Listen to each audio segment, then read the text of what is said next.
Online portal पे आपका हार्दिक स्वागत है। मैं हूं तौफीक खान। देखिए, पिछली वीडियो में हमने जो साबुन और अपमार्जक को पढ़ा था, साबुन अपमार्जक की जो हमने निर्माण विधि पढ़ी थी, उसमें देखा था कि शोधन कार्य जो है साबुन और अपमार्जक मिसैल की क्रिया विधि बनाकर करते हैं। यानी जब साबुन को या अपमार्जक को कपड़ों पर लगाया जाता है तो मिसैल के रूप में कार्य करते हैं। यानी जो चिकनाई या गंदगी थी, जिसको हमने तेल की बूंद भी कहा था, उसको वो मिसैल के रूप में चारों तरफ से घेर लेता था। और हमने देखा था कि हाइड्रोकार्बन वाला भाग जो चिकनाई या गंदगी से क्रिया कर लेता था आसानी से, वो उसको किसको, गंदगी या चिकनाई को जल में आसानी से ला दे। क्योंकि हमने देखा था कि अपमार्जक और साबुन का जो जल विरोधी भाग था और जल स्नेही भाग थे, इस प्रकार से उनको व्यवस्थित होते थे, इस प्रकार व्यवस्थित होते थे कि उसका जो पूंछ वाला सिरा था वो तो अंदर की तरफ था और ऋणांशिक भाग ऊपर की तरफ था। ठीक है, तो उसमें देखा गया था कि जो चिकनाई वाला भाग होता है वो जल में तो अभिलय होता है, तुम सब जानते हो, इस बात को हम पढ़ चुके हैं पहले से। लेकिन जो हाइड्रोकार्बन वाला भाग था वो आसानी से तेल या गंदगी से आसानी से क्रिया कर लेता था और उसको ला करके जल में मिला देता था। इस तरह से हमारे वस्त्र साफ धुलते थे और हमने इस क्रिया को सम्मिलित रूप से मिसैल कहा, पढ़ा था इसका कल हमने। तो अब ये जो कल का जो चैप्टर था वो 5वां चैप्टर लगभग फिनिश हो गया है। और मैं तुमसे ये कह रहा था कि इसमें जो भी प्रश्न, अभ्यास प्रश्न दे रखे हैं, आंकिक प्रश्न दे रखे हैं, बहुचयनात्मक प्रश्न है, उनको आप करके देख सकते हो। तो उन प्रश्नों को आप जब तक नहीं करके देखोगे, और मैं ये भी तुमसे कह रहा था कि इनमें से कुछ XYZ ABCD वाले क्वेश्चन बनते थे, उनको एक दो को मैंने बताया भी था।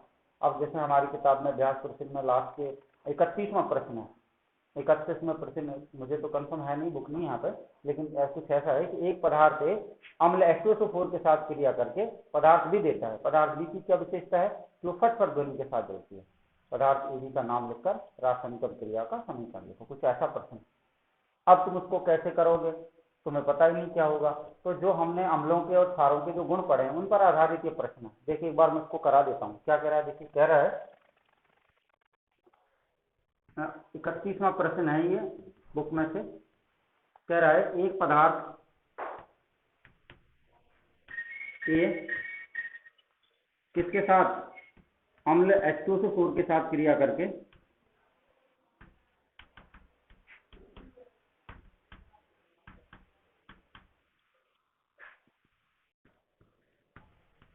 पदार्थ भी देता है।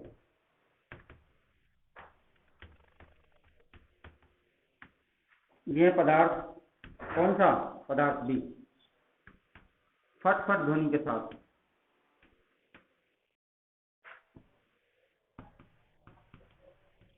फट ध्वनि के साथ जलता है।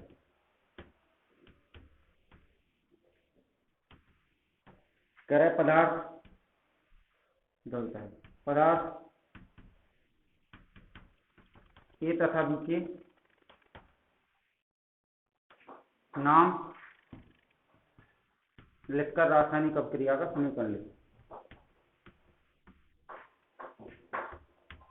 रासायनिक अभिक्रिया का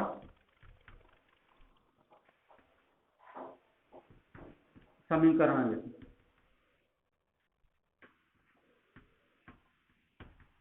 कुछ इस तरह से प्रश्न है, मुझे कंफर्म नहीं है लेकिन कुछ इस तरह से है, और 31वां प्रश्न है ये कंफर्म है, और कुछ ऐसा ही है। अब देखिए इस प्रश्न में आपको समझने की आवश्यकता है, क्यों कह क्या रहा है हमसे, कह रहा है एक पदार्थ ए, अब उसका नाम नहीं बता रहा, क्या है पता नहीं क्या है, वो कह रहा है कि एक पदार्थ ए किसके साथ, अम्ल H2SO4 के साथ क्रिया करता है।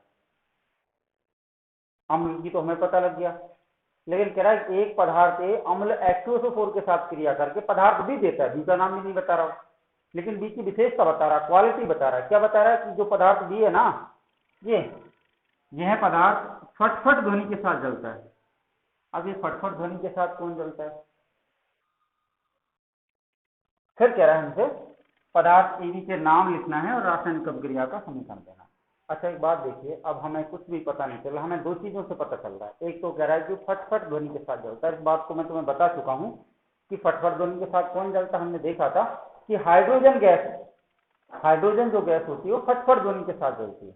अब हाइड्रोजन गैस निकलती कब है, हमने अम्लों के गुण के बारे में पढ़ा था कि अम्ल क्या होते हैं, अम्ल जब धातुओं की अभिक्रिया या जब अम्लों की अभिक्रिया धातुओं के साथ कराई जाती है तो हाइड्रोजन गैस निकलती है। जब धातुओं की अभिक्रिया, किसका गुण था ये, अम्लों का गुण था। अम्लों का क्या गुण होता है, अम्लों का गुण होता है कि अम्ल धातुओं के साथ क्रिया करके हाइड्रोजन गैस देते हैं। और हाइड्रोजन गैस की क्या विशेषता है कि वो फट ध्वनि के साथ जलती है। इसका मतलब ये हुआ कि अम्ल तो हमारे पास दे रखा है इसको रिपोर्ट, इसका मतलब वो कोई भी धातु हो, कैल्शियम हो सकती है, मैग्नीशियम हो सकती है, जिंक हो सकती है, पता नहीं कौन सी धातु है, लेकिन वो धातु है, ये पक्का है। क्यों? क्योंकि हमें पता है कि जब जब अम्लों की अभिक्रिया धातुओं के साथ होती है हाइड्रोजन गैस निकलती है। हाइड्रोजन गैस की क्या क्वालिटी है कि वो फट ध्वनि के साथ जलती है। इसका मतलब ये हुआ कि ये जो ये है ना पदार्थ है, ये कौन है? ये मेरे हिसाब से धातु। तो चेक करते हैं, सॉल्यूशन देखिए, हल कर रहा हूं मैं इसको।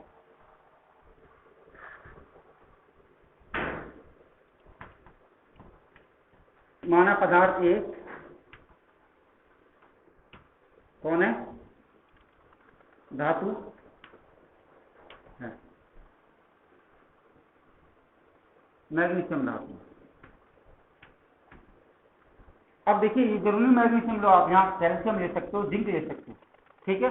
क्रिया करवा के देखते हैं किसके साथ। भाई हमने पदार्थ ए पता नहीं था, वो मान लिया हमने कि पदार्थ ए Mg धातु है, किसके साथ क्रिया कर रहा है? अम्ल के साथ। चेक करते हैं, Mg प्लस H2SO4, जब इसके साथ अब क्रिया करवाओगे तो क्या बनेगा? MgSO4 प्लस H2 गैस निकलेगी ना। और ये क्या विशेषता है इसकी? ये फटफट ध्वनि के साथ जलती है हाइड्रोजन गैस। किसके साथ जलती है? फटफट ध्वनि के साथ। इसका मतलब ये हो पदार्थ ये कौन है? मैग्नीशियम। पदार्थ ये कौन है? मैग्नीशियम, जो क्या है? धातु। पदार्थ बी कौन है? Hydrogen gas. रासायनिक अभिक्रिया का समीकरण आपके पास है। तो अब हमें पता लग गया पदार्थ ए कौन है? धातु, इसका नाम क्या है? मैग्नीशियम। पदार्थ बी कौन है? हाइड्रोजन गैस, जो किसके साथ जलती है? फटफट ध्वनि के साथ। ये शब्द है फटफट ध्वनि, फटफट ध्वनि, फटफट ध्वनि के साथ जलती है, ठीक है। तो फटफट ध्वनि के साथ कौन जलता है? हाइड्रोजन। इसका मतलब पदार्थ ए तो कौन है? धातु है। पदार्थ बी कौन है? Hydrogen gas. रासायनिक अभिक्रिया का समीकरण। तो इसका उत्तर हो गया। तो इस तरह से जो XYZ वाले ABC वाले प्रश्न थे वो आपको करने हैं। और अब मैं आपको बता चुका हूँ जितने भी हमने अम्लों के गुण पढ़े हैं और क्षारों के गुण पढ़े हैं, उन सब पर जो भी प्रश्न हैं उनको आपको करके देखना है। और साथ में जो हमने कुछ महत्वपूर्ण यौगिक पढ़े थे, जिनमें हमने सोडियम क्लोराइड पढ़ा था, सोडियम हाइड्रोक्साइड पढ़ा था, हमने व्यंजक चूर्ण को पढ़ा था, समझ लो। और इसके साथ हमने सोडियम कार्बोनेट को पढ़ा था, सोडियम बाइकार्बोनेट जिसको बेकिंग सोडा कहते हैं, पढ़ा था।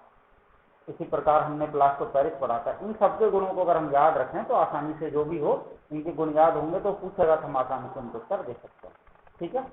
तो आप करके देख लेना। अगर आपको कहीं कोई कंफ्यूजन आता है तो मैं आपको उनको करके बता दूँ, ठीक है। अब थोड़ा सा वक्त नहीं होता क्योंकि तो आधे घंटे में और भी क्लासेस लेनी होती हैं और भी हैं, तो वक्त की थोड़ी कमी है, इसलिए ठीक है। अब ये पार्ट जो है फिनिश हो चुका है।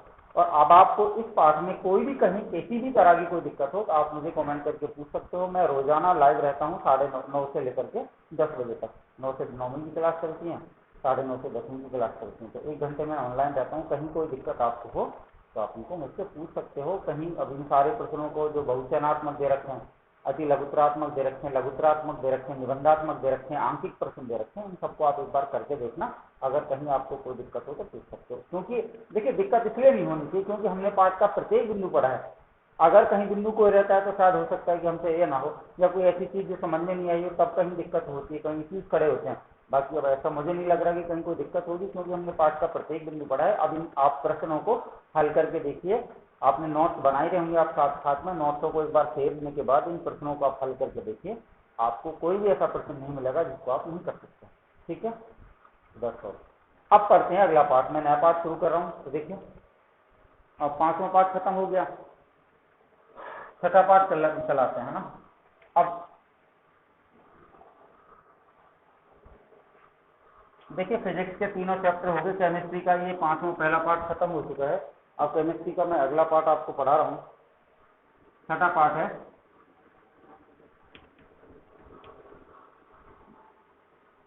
पाठ का नाम है रासायनिक अभिक्रिया।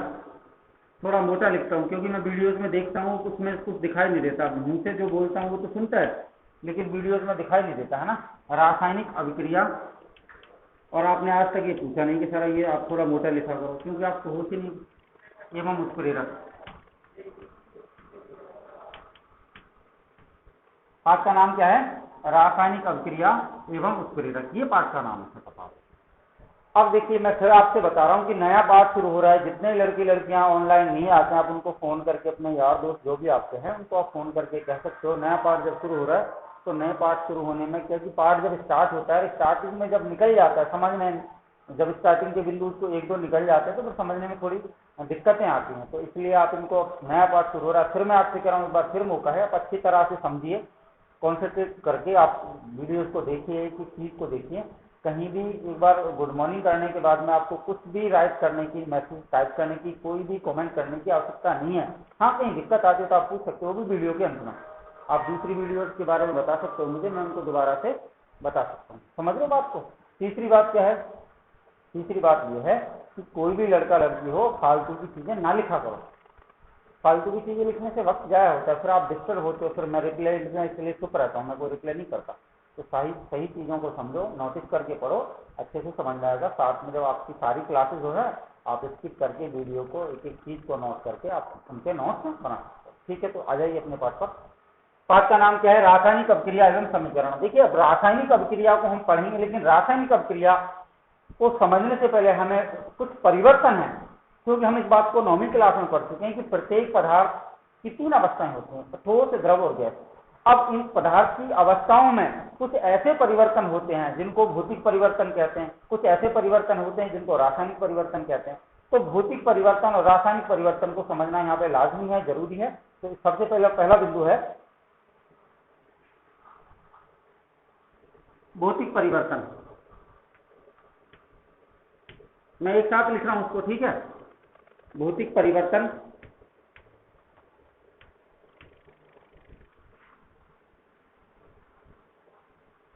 एवं रासायनिक परिवर्तन। मैं इसको पहला बिंदु कह रहा हूं, आप चाहो तो इसको अलग अलग लिख सकते हो।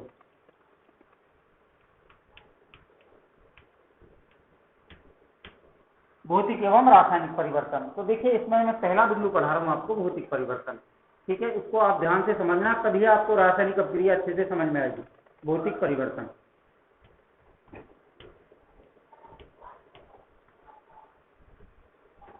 ये भौतिक परिवर्तन क्या है? देखिए भौतिक परिवर्तन ऐसा परिवर्तन है, या भौतिक परिवर्तन वह परिवर्तन है जिसमें केवल पदार्थ की अवस्था में परिवर्तन होता है। केवल पदार्थ की अवस्था बदलती है, ना उसका भार बदलता है, ना उसका संगठन बदलता है, ना ही उसके कोई रासायनिक गुणों में परिवर्तन होता है। अब इसको मैं आपको 2 तरह से समझाऊंगा, जो आपको अच्छा लगे वो आप उसको नोटिस कर सकते हो।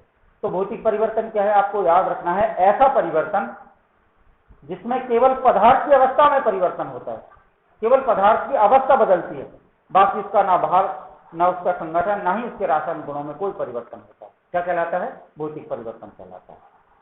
जैसे उदाहरण से समझते हैं, पानी का बर्फ में बदलना।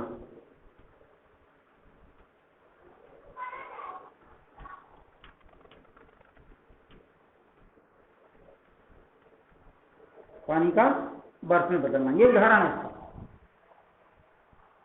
मैं इसको थोड़ा सा सरल और स्वीट पढ़ा रहा हूं, क्योंकि किताब में थोड़ा सा और वैसा दे रखा है, ये आपको अच्छे से समझ में आएगा। तो देखिए पानी का बर्फ में बदलना। अब हमें इस बात का, पहले से मैं आपको इसकी परिभाषा में आपको बता चुका हूं कि भौतिक परिवर्तन क्या है। भौतिक परिवर्तन में, भौतिक परिवर्तन में क्या होता है? पहली बात तो पदार्थ की अवस्था बदलती है, अवस्था में परिवर्तन होता है, केवल अवस्था बदलती है। दूसरी बात, ना तो उसका रासायनिक गुण बदलते हैं,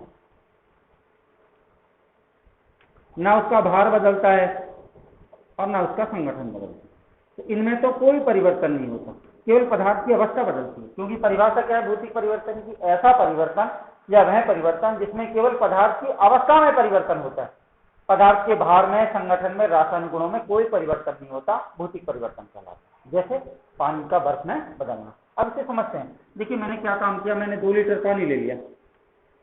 क्या ले लिया? मैंने 2 लीटर पानी लिया। मैंने इसको क्या कहा, मैंने इसको ना किसी शीत संग्रह, जैसे फ्रिज, रेफ्रिजरेटर, फ्रिज में रख दिया 2 लीटर पानी। जब मैं फ्रिज में 2 लीटर पानी को रखूंगा तो तुम देखोगे कितनी 2 लीटर बर्फ बन जाएगी।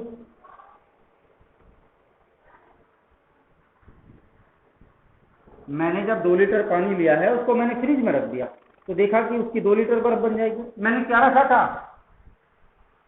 क्या रखा था, पानी, बन क्या गया, बर्फ। पदार्थ की अवस्था बदली कि नहीं बदली? भाई पानी तो द्रव होता है, लिक्विड है, और बर्फ क्या है, ठोस होता है। तो जो द्रव था वो किसमें परिवर्तित हो गया, ठोस में। मैंने क्या रखा था, पानी, और बन क्या गया, बर्फ। इसका मतलब पदार्थ की अवस्था बदल गई। यही तो मैं तुमसे कह रहा था, ऐसा परिवर्तन जिसमें केवल पदार्थ की अवस्था में परिवर्तन होता है। पानी रखा था, बर्फ बन गया, पदार्थ की अवस्था बदल गई। हाँ, अगर मैं पानी रखता और पानी मुझे मिलता तब तो तुम देखते कि पदार्थ की अवस्था में कोई परिवर्तन नहीं होता। लेकिन मैंने क्या रखा था, पानी रखा था, और बन क्या गया, बर्फ बन गया। इसका मतलब पदार्थ की अवस्था में परिवर्तन हो गया, पदार्थ की अवस्था बदल गई। कितना रखा था, 2 लीटर, 2 लीटर बर्फ बनी, तो उसका भार तो नहीं बदला ना, भार तो वही है ना। अब रासायनिक गुण जो पानी के होते हैं ना, रासायनिक गुण, वो भी लगभग बर्फ के भी ऐसे होते हैं, समझ रहे हो? जो जैसे पानी के होते हैं ऐसे लगभग बर्फ के होते हैं, और उसका जो संगठन है टोटल वो भी उतना ही है। तो अब तुम देख रहे हो कि इसमें केवल पदार्थ की अवस्था बदल रही है, उसका भार तुम देखा 2 लीटर रखा, 2 लीटर भार भी नहीं बदला। रासायनिक गुण जो पानी के होते हैं लगभग वो भी बर्फ के ऐसे ही होते हैं, तो इसका रासायनिक संगठन नहीं बदला। हाँ, लेकिन इसमें एक नई चीज और देखने को मिलती है। क्या? मैंने क्या रखा था, पानी, मैंने क्या रखा था, पानी रखा था, बन क्या गया, बर्फ बन गया। लेकिन अगर मैं क्या काम करूं, बर्फ को दोबारा से क्या रख दूं, सूर्य के प्रकाश में रख दूं, यानी धूप में रख दूं, तो तुम देखते हो दोबारा से पानी बन जाएगा कि नहीं बन जाएगा। इसका मतलब यह हुआ कि इस प्रकार के परिवर्तन में, इस परिवर्तन में होने वाली रासायनिक अभिक्रिया कैसी होती है, उत्क्रमणीय होती है। उत्कीर्णीय का मतलब जो दोनों दिशाओं में चलती है, अग्र तथा पश्च दोनों दिशाओं में चलती है, ऐसी अभिक्रिया को उत्कीर्णीय अभिक्रिया कहते हैं। इसको हम अगले इसी पाठ में अगले बिंदु में पढ़ेंगे, समझ रहे बात को? तो ये मैंने क्या रखा था, पानी, अवस्था बदल गई। लेकिन मैंने देखा कि जो उसका मैंने 2 लीटर पानी लिया, 2 लीटर बर्फ बना, इसका मतलब उसका भार नहीं बदला, उसके रासायनिक गुण भी नहीं बदले, क्योंकि पानी और लगभग बर्फ के एक जैसे रासायनिक गुण होते हैं, और उसका संगठन भी लगभग वही है। तो केवल पदार्थ की अवस्था बदलती है, ना उसका भार बदलता है, ना उसका संगठन बदलता है, ना ही उसके रासायनिक गुण बदलते हैं। अब इसमें दूसरी बात यह थी कि मैंने पानी को फ्रिज में रखा जब तो बर्फ बन गया, और बर्फ को दोबारा से सूर्य के प्रकाश में रखा तो दोबारा पानी बन गया। इसका मतलब इस प्रकार के परिवर्तन में होने वाली रासायनिक अभिक्रिया उत्क्रमणीय होती है, यानी दोनों दिशाओं में चलती है, अग्र तथा पश्च। अग्र का मतलब आगे की तरफ, ये आगे का भाग है, और पश्च का मतलब ये पीछे की तरफ। अग्र तथा पश्च दोनों दिशाओं में चलती है, ऐसी अभिक्रिया को उत्क्रमणीय कहते हैं। ठीक है। और दूसरी बात, अब मैं अगर इसके गुणों की बात करूं, इसके गुण देखते हैं, इसके गुण क्या क्या है। पहला गुण क्या था, इस प्रकार के परिवर्तन में केवल पदार्थ की अवस्था बदलती है। पदार्थ का भार, उसके रासायनिक गुण, उसके संगठन में कोई परिवर्तन नहीं होता। पहला गुण तो इसका ये होगा। दूसरा गुण देखिए, इस प्रकार के परिवर्तन में पदार्थ अपनी प्रारंभिक अवस्था धारण कर सकता है। अब तुम देख रहे हो कि पानी रखा था, बर्फ बन गया, बर्फ से दोबारा पानी बना लिया, यानी वो अपने लौट करके अपनी प्रारंभिक अवस्था में आ सकता है। इस प्रकार के परिवर्तन में पदार्थ अपनी प्रारंभिक अवस्था धारण कर लेता है। ठीक है। तीसरी बात, इस प्रकार के परिवर्तन में होने वाली रासायनिक अभिक्रिया उत्क्रमणीय होती है, दोनों तरफ चलती है, अग्र तथा पश्च दोनों दिशाओं में चलती है। और चौथे प्रकार का परिवर्तन ये कैसा है, अस्थायी होता है। अस्थायी का मतलब समझ रहे हो? तो इस तरह से इसके ये 4 गुण होंगे। तो अब उम्मीद है कि आपको ये भौतिक परिवर्तन अच्छे से समझ में आया होगा। एक बार मैं दोबारा बता रहा हूँ। देखिए, हम लोग रात पढ़ रहे हैं, 6ठा पाठ शुरू हुआ है, नया 7 पाठ हुआ है। पाठ का नाम है रासायनिक अभिक्रिया एवं उत्प्रेरक। उसमें मैंने तुम्हें बताया था कि रासायनिक अभिक्रिया को समझने से पहले पदार्थ की जो 3 अवस्थाएं होती हैं, ठोस, द्रव और गैस, उनमें कुछ अकस्मात परिवर्तन होते थे। इन परिवर्तनों को हम भौतिक परिवर्तन कह सकते हैं, रासायनिक परिवर्तन कह, वैसे तो उस परिवर्तन भी कहते हैं अकस्मात परिवर्तनों को, लेकिन यहाँ पर जो बायो का क्षेत्र है। अब हमें ये पता लग गया कि भौतिक परिवर्तन और रासायनिक परिवर्तन जो पदार्थों की अवस्थाओं के कारण होते हैं, उत्पन्न होते हैं। तो अब तुम देख रहे हो, इसमें हमने पहला बिंदु है भौतिक और रासायनिक परिवर्तन। हमने भौतिक परिवर्तन को पढ़ा था। भौतिक परिवर्तन में हमने क्या देखा, ऐसा परिवर्तन जिसमें केवल पदार्थ की अवस्था में परिवर्तन होता है, पदार्थ के भार, रासायनिक गुण और संगठन में कोई परिवर्तन नहीं होता, क्या कहलाता है, भौतिक परिवर्तन कहलाता है। हमने उदाहरण लिया था जैसे पानी का बर्फ में बदलना। इसको हमने समझने के लिए क्या काम किया, 2 लीटर पानी लिया है, उसको मैंने फ्रिज में रख दिया। हम देखते हैं कि 2 लीटर पानी को जब फ्रिज में रखते हैं तो बर्फ बन जाती है। क्या रखा था, पानी, बन क्या गया, बर्फ, पदार्थ की अवस्था बदल गई।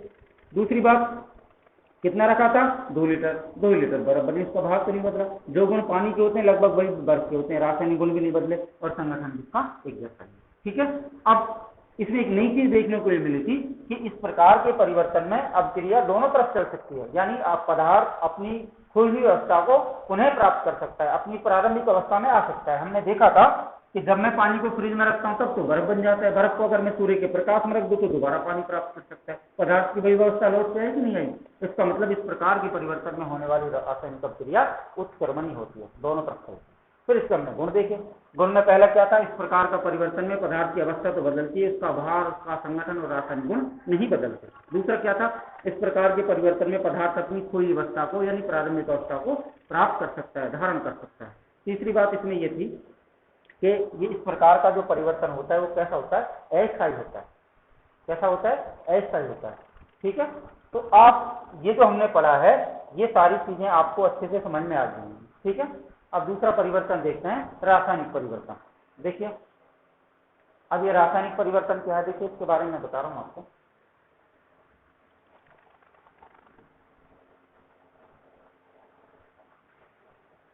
भौतिक परिवर्तन हो गया, अब इसी का दूसरा बिंदु है रासायनिक परिवर्तन। ये देखिए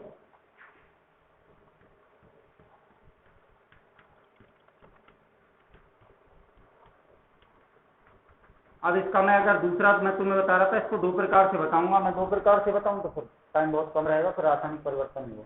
उसमें कुछ भी नहीं था, वो भी ऐसा ही था, लेकिन उसमें 3 अवस्थाएं थी। अगर हम द्रव को किस में रखें, फ्रिज में, तो ठोस अवस्था है ना।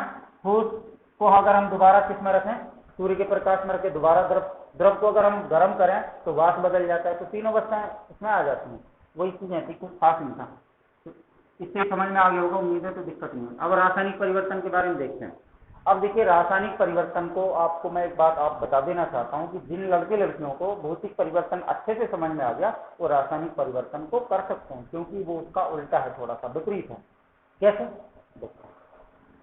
देखिए रासायनिक परिवर्तन के बारे में। रासायनिक परिवर्तन ऐसा परिवर्तन जिसमें पदार्थ की अवस्था में तो परिवर्तन होता है, पर पदार्थ की अवस्था में तो परिवर्तन भौतिक परिवर्तन में भी हुआ था। कौन सी नई बात है, क्या कह रहे हैं, ऐसा परिवर्तन या वह परिवर्तन जिसमें पदार्थ की अवस्था में तो परिवर्तन होता है, साथ ही उसका भार, उसके रासायनिक गुण और उसके संगठन सब कुछ बदल जाते हैं, यानी सारी चीजें परिवर्तित हो जाती हैं।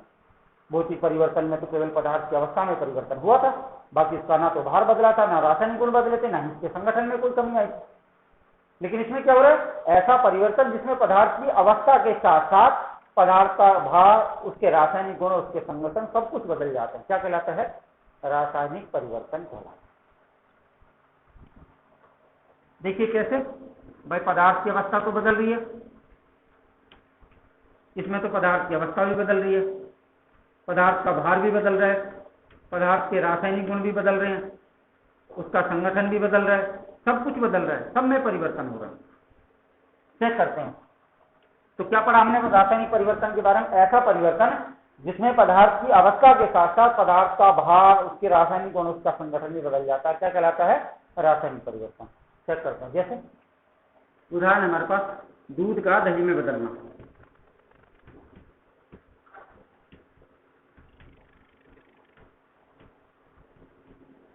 दूध का दही में बदलना, चेक करते हैं इसको। देखो मैंने क्या काम किया, वही चीज, दूध लिया, कितना, वही 2 लीटर दूध ले रहा हूं।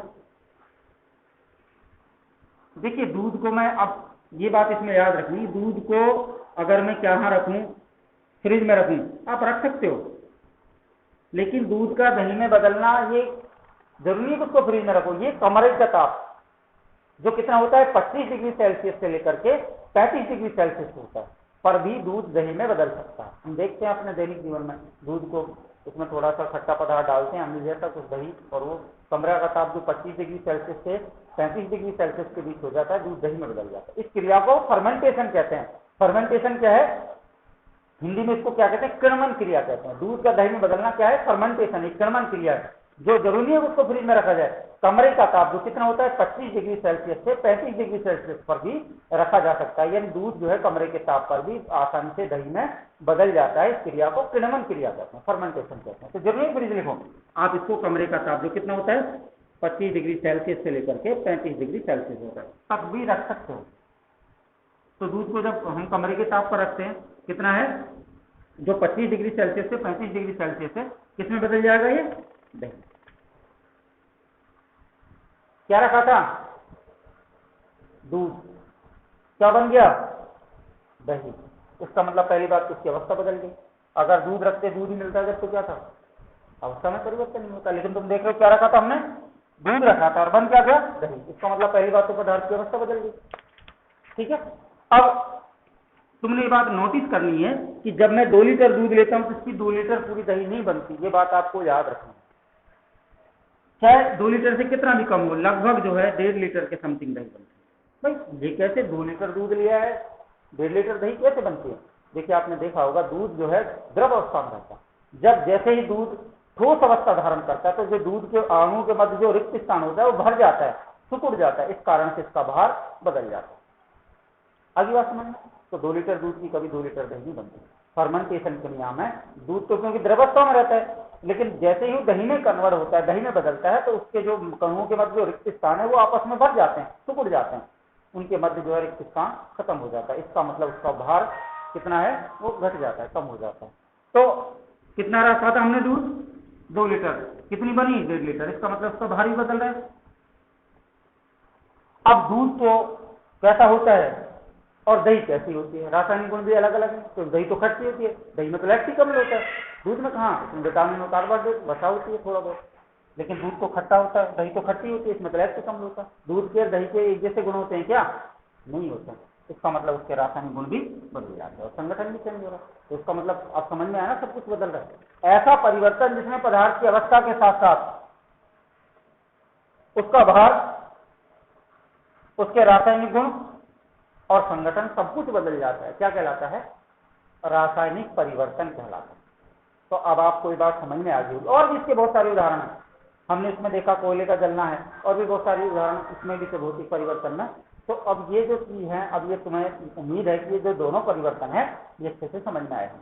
जब आपको अच्छे से समझ में आएगा तो हम आसानी से रासायनिक अपक्रियाओं को और रासायनिक समीकरणों को पढ़ सकते हैं।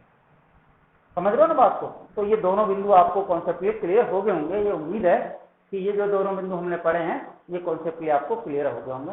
ठीक है, तो आज के लिए इतना ही, दैट्स ऑल। नेक्स्ट वीडियो में ओके बाय।